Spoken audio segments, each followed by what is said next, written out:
వరలక్ష్మి వ్రతం కథ ఇప్పుడు విందాం. సౌనకాది మహర్షులను ఉద్దేశించి సూతుడు ఇలా చెప్తున్నారు. మునులారా, స్త్రీలకు సౌభాగ్యదాయకమైనది వ్రతం ఒకటి ఉంది. దానిని శివుడు పార్వతీదేవికి చెప్పారు. లోకోపకారమునకే దానిని మీకు వివరంగా వివరిస్తాను, శ్రద్ధగా వినండి అంటారు ముని.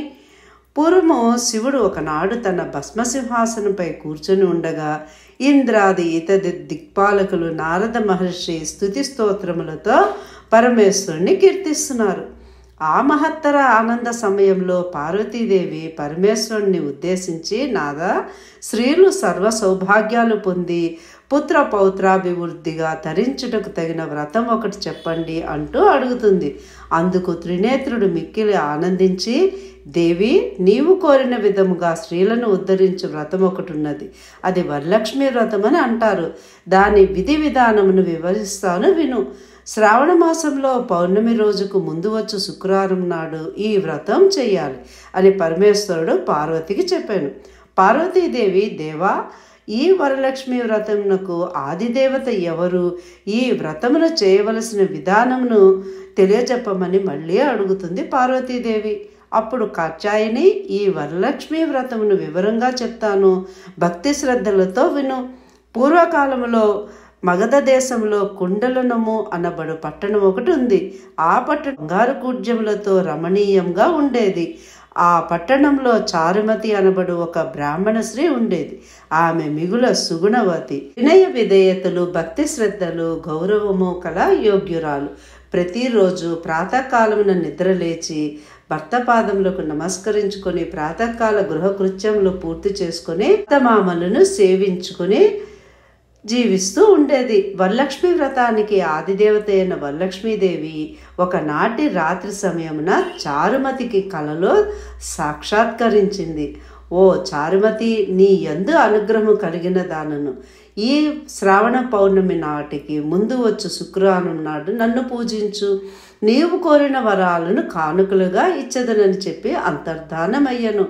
చారుమతి అత్యంత ఆనందమును పొంది, హే జనని, నీ కృపా కటాక్షములు కలిగిన వారు ధన్యులు కదా, వారు సంపన్నులుగా విద్వాంసులుగా అయ్యెదరు. ఓ పావని, నా పూర్వజన్మ సుకృతం వల్ల నీ పాదదర్శనం నాకు కలిగింది అని పరిపరి విధాలుగా వరలక్ష్మీదేవిని స్తుతిస్తుంది. చారుమతి మేలుకొని అదంతా కలగా గుర్తించి తన కలను భర్తకు అత్తమామలకు చెప్తుంది. వారు మిక్కిలి ఆనందించి చారుమతిని వరలక్ష్మి వ్రతమును చేసుకోవలసిందిగా చెప్తారు. ఊరిలోని వనితలు చారుమతి కళను గురించి విన్నవారే ముందు రాబో శ్రావణ శుక్రవారం కోసం ఎదురు చూస్తూ ఉంటారు. శ్రావణ శుక్రవారం రోజున చారుమతి గ్రామంలోని స్త్రీలు ఉదయాన్నే లేచి తలారా స్నానం చేసి పట్టు వస్త్రములు ధరించి అందరూ చారుమతి గృహానికి చేరుకుంటారు. ఆమె గృహంలో మండపం ఏర్పరిచి ఆ మండపంపై బియ్యం పోసి పంచ పల్లవాలు, రావి, జువ్వి, మర్రి, మామిడి, ఉత్తరేణి మొదలగు పల్లవములచే కలశం ఏర్పాటు చేసి వరలక్ష్మీదేవిని సంకల్ప విధులతో సర్వమంగళ మాంగళ్యే శివే సర్వార్థ సాధకే శరణ్యే త్రియంబకే దేవి నారాయణి నమోస్తుతే అని ఆహ్వానించి ప్రతిష్ఠించుకున్నారు.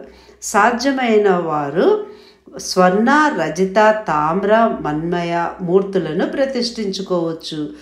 అమ్మవారిని షోడశోపచారాలతో పూజించారు. వాళ్ళందరూ భోజ్యాలను నివేదించారు.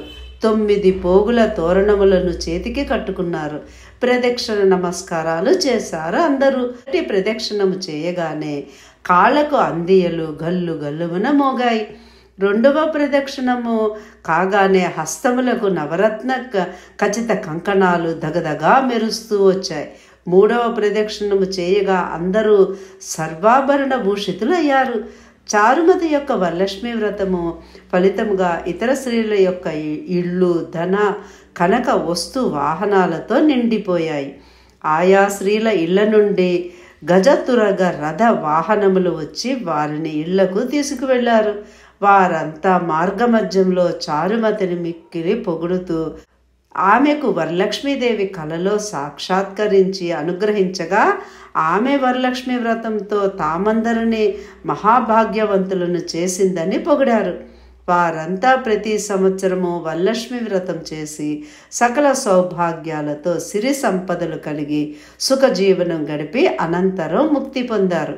మునులారా, మహర్షులారా, ముమోక్షువులారా, శివుడు పార్వతికి ఉపదేశించిన వరలక్ష్మి వ్రతాన్ని సవిస్తరంగా మీకు వివరించానన్నారు సూత మహర్షి. ఈ కథ విన్నా, ఈ వ్రతం చేసినా, ఈ వ్రతం చేస్తున్నప్పుడు చూసినా కూడా సకల సౌభాగ్యాలు, సిరి సంపదలు, ఆయుర ఆరోగ్యాలు సిద్ధిస్తాయి. ఓం శ్రీమాత్రే నమః.